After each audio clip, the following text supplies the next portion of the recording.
Guys, আমাদের গ্রামে এবার পেঁয়াজের বাম্পার ফলন। প্রতিটা কৃষক বিঘা প্রতি 300 থেকে 350 মণ পেঁয়াজ তোলার আশা আছে। তো hello guys, welcome to back my YouTube channel, my Facebook page. তো বরাবরের মতো আমি গ্রামের ছেলে আবার আরেকটা ভিডিও নিয়ে চলে আসলাম।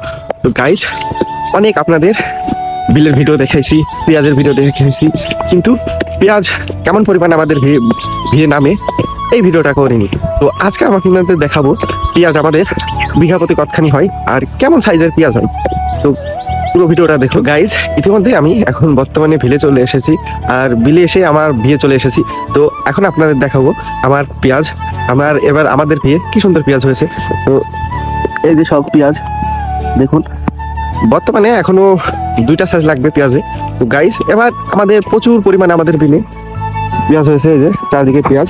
তো এবার সব মানুষের অনেক আশা, কারণ এবার বিঘা প্রতি 300 থেকে 350 মণ পেঁয়াজ তোলার কথা। তো আশা করি 300 থেকে 350 মণ পেঁয়াজ হবে ইনশাল্লাহ। তো গাইজ, আবার দেখা হবে পরবর্তী ভিডিওতে। সবাই ভালো থাকবেন।